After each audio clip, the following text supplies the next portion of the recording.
إن الحمد لله نحمده ونستعينه ونستغفره ونعوذ بالله من شرور أنفسنا ومن سيئات أعمالنا من يهده الله فلا مضل له ومن يضلل فلا هادي له واشهد أن لا إله إلا الله وحده لا شريك له واشهد أن محمدا عبده ورسوله صلى الله عليه وسلم يا أيها الذين آمنوا اتقوا الله حق تقاته ولا تموتن إلا وأنتم مسلمون يا أيها الناس اتقوا ربكم الذي خلقكم من نفس واحدة وخلق منها زوجها وبث منهما رجالا كثيرا ونساء واتقوا الله الذي تساءلون به والأرحام إن الله كان عليكم رقيبا يا أيها الذين آمنوا اتقوا الله وقولوا قولا سديدا يصلح لكم أعمالكم ويغفر لكم ذنوبكم ومن يطع الله ورسوله فقد فاز فوزا عظيما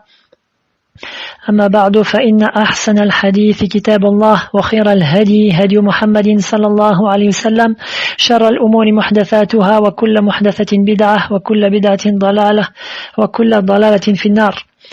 Ceci est donc le 10e cours de l'explication des 6 fondements et nous sommes toujours au 4e fondement. L'auteur dit donc, rahimahullah ta'ala, le 4e fondement, la mise en évidence de la science légiférée et des savants, de l'érudition religieuse et des érudits, et la mise en évidence de ceux qui se font ressembler à eux, mais qui n'en font pas partie. Donc, cette partie-là, nous, du 4e fondement, nous l'avons expliqué, walhamdulillah. Et Cheikh Al-Aman Al-Jami, rahimahullah, a cité une faïda que je résume, à savoir que le fait de chercher à ressembler aux savants,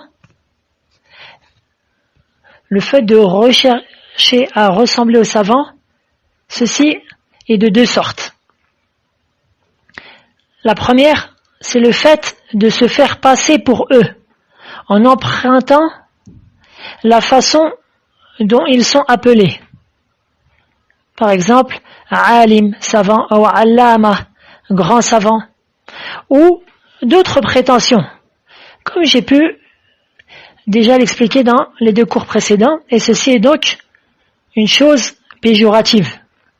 Le deuxième cas est le fait de chercher à leur ressembler dans leur bon comportement, dans leur science, c'est-à-dire dans l'étude de cette science et sa bonne prédication, dans leur bonne conduite, en essayant d'être comme eux.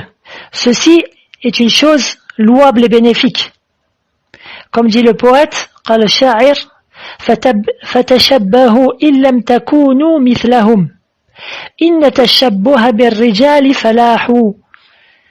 C'est-à-dire, ressemblez-leur si vous ne pouvez pas être à leur hauteur. Certes, le fait de ressembler au bonhomme est une réussite. Donc maintenant, nous continuons à lire la parole de l'auteur. Il dit, je lis directement en français car j'avais lu le passage en arabe, Allah a indiqué ce fondement au début de Surat Al-Baqarah, la vache. Dans sa parole, ô enfants d'Israël, rappelez-vous mon bienfait dont je vous ai comblé. Si vous tenez vos engagements vis-à-vis de moi, je tiendrai mes engagements vis-à-vis de vous. Et c'est moi que vous devez redouter. Donc ceci est le verset 40. Jusqu'au verset qui est le verset 123. Allah Ta'ala dit, comme je dis directement en français, le verset 122, excusez-moi. Ô enfants d'Israël, rappelez-vous mon bienfait dont je vous ai comblé et que je vous ai favorisé par-dessus le reste du monde. C'est-à-dire à leur époque, c'est-à-dire à l'époque des enfants d'Israël, car c'était eux, les musulmans à cette époque-là. C'était eux qui croyaient en Allah et en ses messagers. Ensuite, Allah Ta'ala dit le verset 123, et redoutez le jour où nulle âme ne bénéficiera à une autre, où l'on n'acceptera d'elle aucune compensation et où aucune intercession ne lui sera utile. Et ils ne seront point secourus. Donc je m'arrête là et on reprend l'explication. Donc, Allah Ta'ala, dans Surat Al-Baqarah, la vache, a cité un grand nombre de versets. Et le Coran est la parole d'Allah Ta'ala, où il appelle les enfants d'Israël. Qui est Israël? Israël, c'est le nom de Ya'qub. C'est le nom de Ya'qub. Ya'qub, qui est un prophète et messager, et qui est le fils de Ishaq.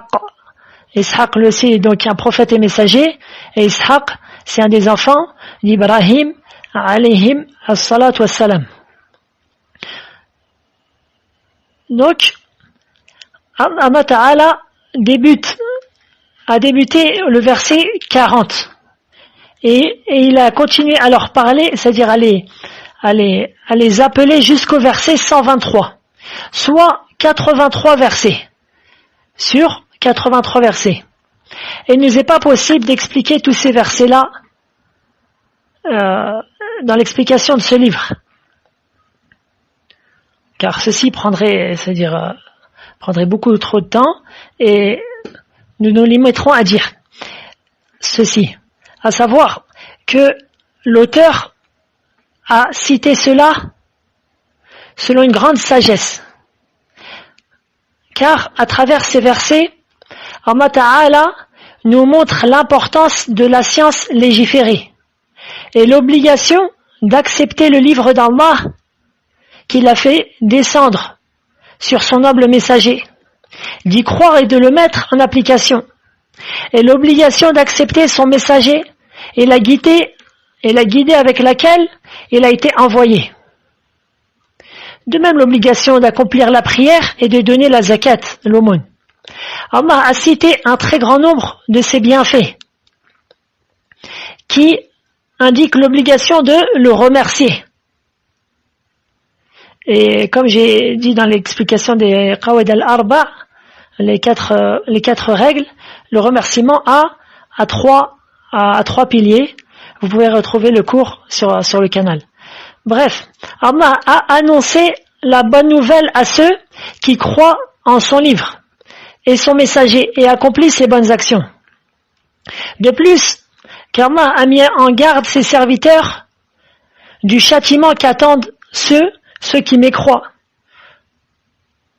C'est-à-dire ceux qui mécroient en lui, en son livre ou en son messager. Et dans ces versets, on trouve clairement le blâme de ceux qui ont eu un savoir,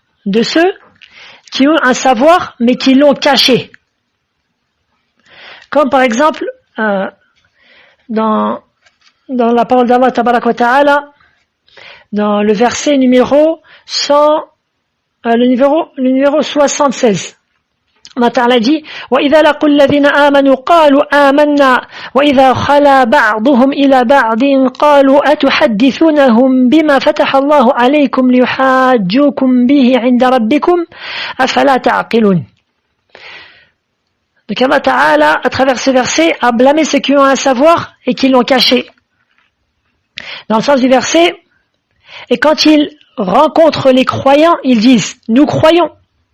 Et une fois seuls entre eux, ils disent « Allez-vous confier aux musulmans ce qu'Allah vous a révélé pour leur fournir ainsi un argument contre vous devant votre Seigneur ? Êtes-vous donc dépourvus de raison ?» La notation brève à ce verset. Donc, on reprend le verset.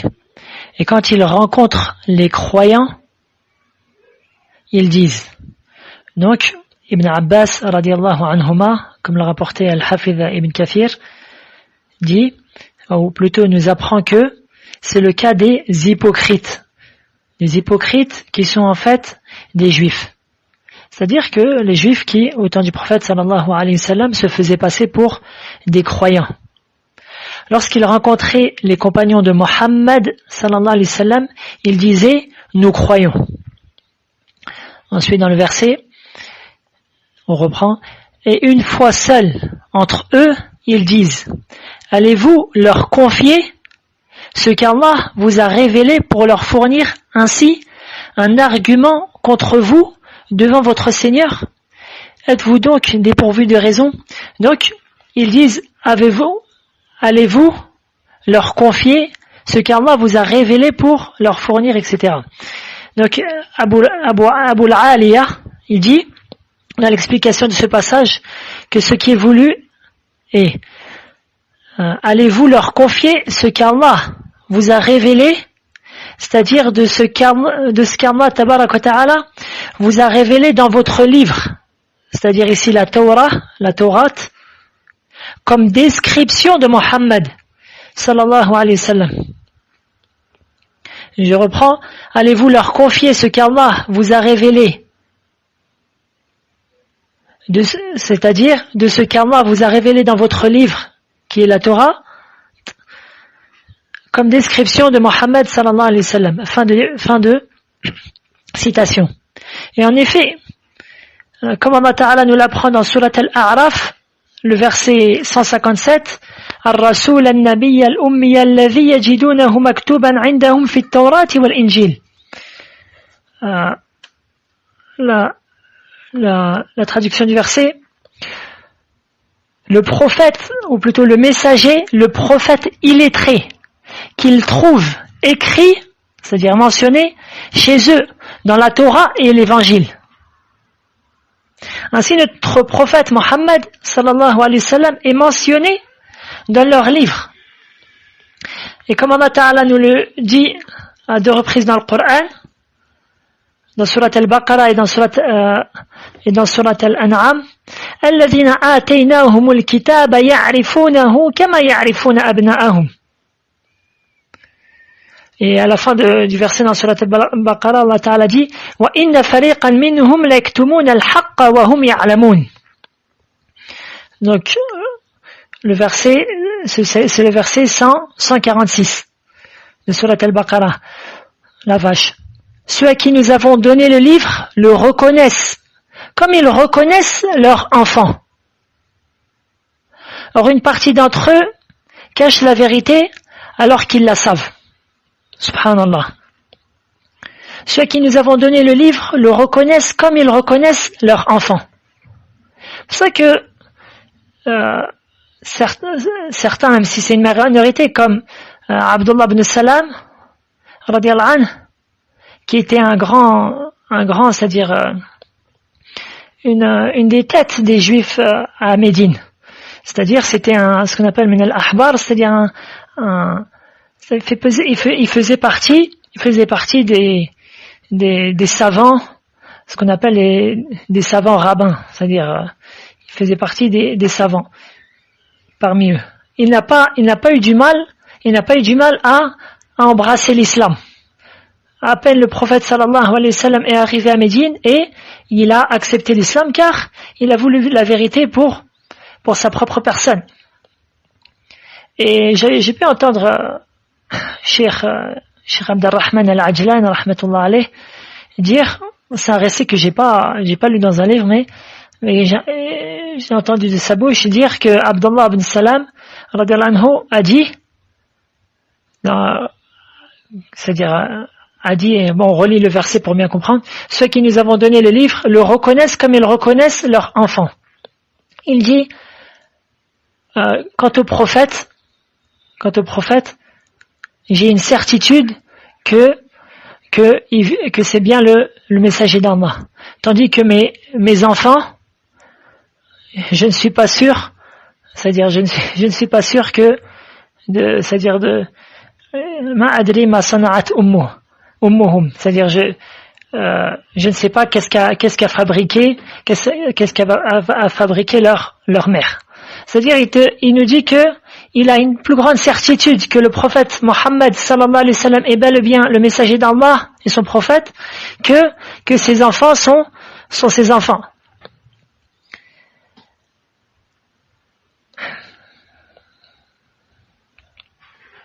Et malgré le fait que les gens du livre ne cessent et ont tout fait pour cacher cette vérité en allant jusqu'à c'est-à-dire changé les textes de leurs livres. Cependant, de nombreux passages de leurs livres jusqu'à présent indiquent la prophétie de Muhammad sallallahu alayhi wa sallam. Cheikh rahmatullahi al-Hindi rahimahullah ta'ala a cité dans son livre Izhar al-Haq 11 passages tirés de l'Ancien Testament. L'Ancien Testament, c'est-à-dire la Torah, qui indique la prophétie de Muhammad sallallahu alayhi wa sallam. Et 7 passages du Nouveau Testament, c'est-à-dire le Nouveau Testament, c'est ce qui est propre aux chrétiens, sans rentrer dans les détails. Donc 7 passages du Nouveau Testament qui montrent la prophétie du prophète Muhammad sallallahu alayhi wa sallam, que celui qui veut les détails revienne vers ce livre. Izhar al-Haq. Bref, ce verset blâme donc ceux qui ont eu le savoir, ont connu la vérité, mais l'ont caché. De plus, Allah Ta'ala a blâmé ceux qui ont parlé sans science et sans preuve. Comme dans sa parole, Fawailun. Dans le verset avant. وَمِنْهُمْ أُمِّيُّونَ لَا يَعْلَمُونَ الْكِتَابَ إِلَّا أَمَانِيَّ وَإِنْهُمْ إِلَّا يَظُنُّونَ. Donc ça c'est le verset 78. Il y a parmi eux des illettrés qui ne savent rien du livre hormis des prétentions. Même si il a amani, c'est-à-dire il y a une divergence, les savants comment ils ont, c'est-à-dire ils ont expliqué ce passage-là, mais dans ce cours-là, je rentrerai pas dans une explication plus profonde que cela. Et ils ne font que des conjectures, c'est-à-dire qu'ils parlent sans science et sans preuve. Et enfin, Allah Ta'ala a blâmé les pires d'entre eux, c'est ceux qui ont forgé le mensonge contre lui, contre Allah Tabaraka wa Ta'ala. قال الله تعالى فويل للذين يكتبون الكتاب بأيديهم ثم يقولون هذا من عند الله ليشتروا به ثمنا قليلا فويل لهم مما كتبت أيديهم وويل لهم مما يكسبون. C'est le verset 79. Malheur donc à ceux qui, de leurs propres mains, composent un livre, puis la présentent comme venant d'Allah pour en tirer un vil profit. Malheur à eux, donc, à cause de ce que leurs mains ont écrit, et malheur à eux, à cause de ce qu'ils en ont profité. C'est-à-dire, Allah leur a préparé un châtiment douloureux 2 fois. Par le mensonge qu'ils ont forgé, en disant que ceci venait soi-disant de lui, et par le fait qu'ils se sont nourris avec cela, c'est-à-dire qu'ils ont mangé l'argent des gens dans le faux à travers cet acte abominable. Tout cela nous montre à nous, les musulmans, la gravité de cela et nous met en garde de cela, de ceux qui se font passer pour des savants, mais qui n'en font pas partie. Ceci car les vrais savants disent aux gens la vérité, en toute sagesse. Ils parlent en citant des preuves du Coran et de la Sunna, selon la compréhension authentique. Et ils ne mentent pas sur Allah, ni sur sa législation. Allah nous met donc en garde contre le fait de suivre leurs pas, suivre le pas de ceux qui ont encouru sa colère. قال سفيان بن عيينة رحمه الله تعالى من فسد من علمائنا ففيه شبه من اليهود ومن فسد من عبادنا ففيه شبه من النصارى. Sufyan ibn Uyayna rahimahullah ta'ala, qui fait partie des pieux prédécesseurs, dit: celui qui est pourri parmi nos savants, c'est-à-dire parmi les savants de cette communauté, a une ressemblance aux juifs. Et celui qui est pourri parmi les dévots, c'est-à-dire les adorateurs de cette communauté, il a une ressemblance aux chrétiens. C'est-à-dire, et celui qui est pourri parmi les dévots, il a une ressemblance aux chrétiens. Fin de citation. Ceci car les Juifs ont reçu un certain savoir, mais ne l'ont pas mis en pratique. Ils sont donc al-maghdubu alayhim, ceux sur qui la colère d'Allah est tombée dessus. Tandis que les chrétiens ont cherché à adorer Allah sans science aucune. Ni une science dans la croyance de sorte qu'ils sachent qui est leur Seigneur, qui est Allah, ni une science dans la sharia, c'est-à-dire la législation, de sorte qu'ils savent comment adorer Allah. C'est pour ça que tu les trouves, les gens les plus éloignés de la vérité, que ça soit dans leur croyance avec leur croyance de la Trinité, la croyance que Allah Ta'ala s'est attribué un enfant, la croyance que Jésus, fils de Marie, s'est fait crucifier pour soi-disant purifier les gens de leurs péchés naturels, et autres égarements dont j'ai pu expliciter ces égarements-là et les réfuter dans l'explication des 4 règles que vous pouvez trouver encore sur le canal. Et ce sont ainsi les dhalin, les égarés. Et ainsi le musulman, dans sa prière, ne cesse de demander à Allah tabarak wa ta'ala, dans chaque unité, qu'il le préserve de ces 2 groupes. Comme on dit dans Surat al-Fatiha, car Surat al-Fatiha, comme vous le savez tous, c'est un pilier dans la prière. صراط الذين أنعمت عليهم غير المغضوب عليهم ولا الضالين. Donc, al-maghdub alayhim, c'est-à-dire ceux qui ont encouru la colère d'Allah, c'est-à-dire ceux qui ont reçu la science mais ne l'ont pas mis en pratique, qui l'ont cachée et n'ont pas appelé à celle-ci. À l'exemple des Juifs.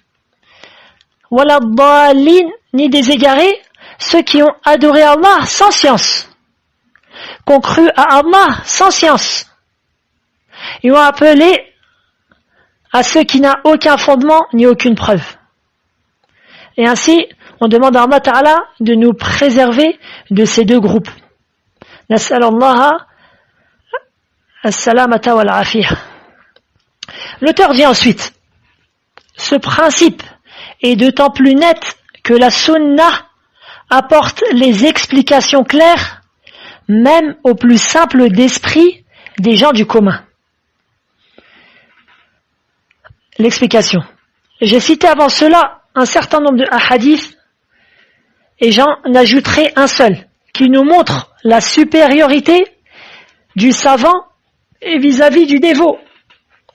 C'est le hadith qu'a rapporté l'imam al-Tirmidhi rahimahullah ta'ala عن أبي أمامة رضي الله عنه أن رسول الله صلى الله عليه وسلم قال فضل العالم على العابد كفضلي على أدناكم ثم قال رسول الله صلى الله عليه وسلم إن الله وملائكته وأهل السماوات والأرض حتى النملة في حجرها وحتى الحوت ليصلون على معلم الناس الخير.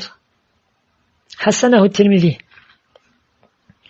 Donc le prophète sallallahu alayhi wa sallam il dit dans le hadith d'après Abi Umama, le messager d'Allah sallallahu alayhi wa sallam a dit la supériorité du savant sur le dévot, c'est-à-dire sur le simple adorateur, est comparable à ma supériorité par rapport au plus petit d'entre vous.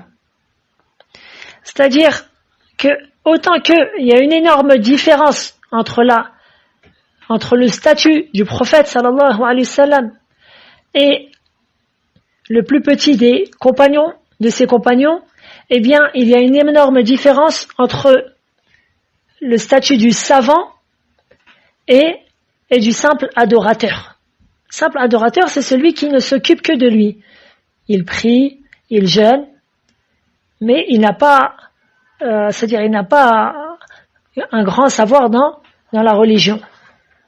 Ensuite, le prophète sallallahu alayhi wa sallam dit, Allah, ses anges, les habitants des cieux et de la terre, jusqu'à la fourmi dans sa fourmilière et au poisson dans la mer, prient certes en faveur de celui qui enseigne le bien aux gens. Fin du hadith. Subhanallah. Et on voit donc, c'est-à-dire l'immense récompense de celui qui enseigne le bien aux gens, qui enseigne les choses qui sont en conformité avec la religion d'Allah Ta'ala, qui enseigne la science authentique. Il a une énorme récompense.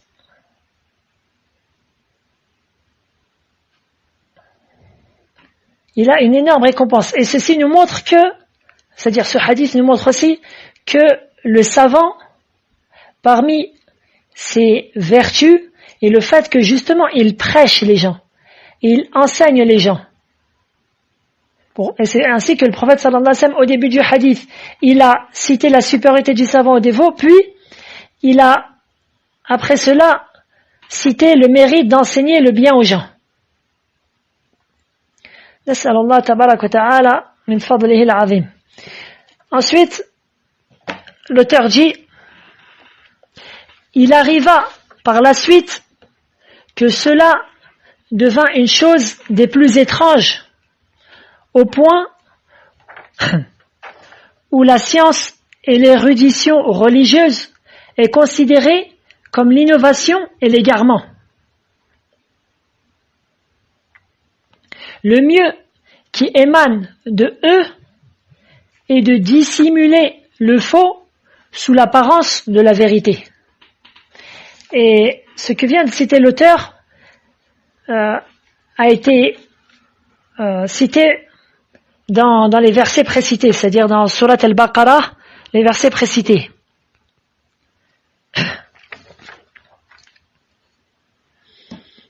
Et ceci fait donc partie des défauts des enfants d'Israël. Comme Allah Ta'ala le dit, وَلَا تَلْبِسُوا الْحَقَّ بِالْبَاطِلِ وَتَكْتُمُوا الْحَقَّ وَأَنْتُمْ تَعْلَمُونَ.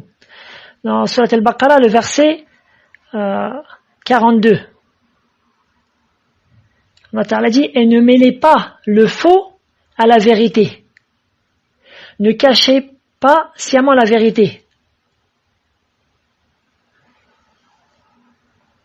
Et chaque mubtil, c'est-à-dire chaque faussaire, fait passer c'est-à-dire sa fausseté, son mensonge, son égarement, son innovation ou autre, en l'enjolivant et en le faisant passer pour une autre qui est vraie. Et plus le faux ressemble au vrai, plus il est difficile d'en faire sa distinction, surtout pour la masse des musulmans. Et c'est ainsi que tu vois que beaucoup de gens de la masse se font avoir par ce type de personnes-là. Cependant, la grâce d'Allah est immense, de sorte qu'il n'y a pas une personne qui innove une innovation ou appelle vers un égarement, si ce n'est qu'Allah Ta'ala assujetti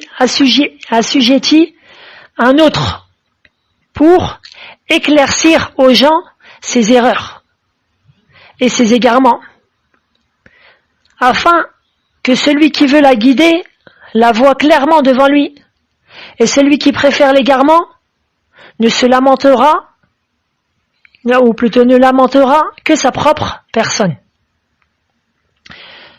Et enfin l'auteur dit, désormais seul un fou ou un hérétique parle de la science qu'Allah le Très-Haut a légiféré aux serviteurs et qu'il a loué, tandis que celui qui réprimande la science religieuse et prend une attitude hostile vis-à-vis d'elle et compose des ouvrages mettant en garde contre elle, c'est-à-dire contre la science, et en l'interdisant, c'est lui qui est considéré comme le savant jurisconsulte. Fin de la parole de l'auteur. L'auteur réprouve ainsi le grand nombre d'égareurs qui prêchent et qui appellent à l'éloignement de la science et des savants, en injurant les savants de tous les noms. Par exemple, les ennemis des gens Ahl-Sunnah, parmi les Mu'tazila, ils disaient que Hassan al-Basri, rahimahullah ta'ala, et ceux qui sont avec lui, ne connaissent que ce qui tourne autour c'est-à-dire des règles des femmes, c'est-à-dire le sang des femmes, le sang qui sort, c'est-à-dire de l'utérus des femmes. La parole, j'ai oublié de la rapporter mot par mot, mais vous la trouvez dans l'imam Shatibi al-Maliki rahimahullah ta'ala a cité ce récit-là. Et tu vois que ceci n'a pas changé. Aujourd'hui et hier, les gens disent ceux-là, ce sont des savants, des règles idéologiques, ou ceux-là sont des corrompus, ou ils travaillent pour les gouverneurs, etc., etc. Et ils mettent en garde contre l'étude de la science authentique. Ils éloignent les gens des savants et de la science authentique. Tout cela, car ils savent que lorsque le musulman apprend la science légiférée de la bouche des savants, alors il ne devient plus le suiveur aveugle d'un tel et d'un tel, de ceux qui mangent dans le faux l'argent des gens, en faisant d'eux leurs esclaves. Sallallahu alayhi wa sallam. Comme c'est la coutume des soufis et autres. Et ainsi, nous avons terminé le 4e fondement. Walillahi alhamdu wal minna. Wallahu a'la wa a'lam. Wa sallallahu wa sallam ala nabiyyina Muhammadin wa ala alihi wa sahbihi wa man walah. Subhanallahi wa bihamdih. Subhanaka Allahumma bihamdik. Ashhadu an la ilaha illa ant. Astaghfiruka wa atubu ilayk.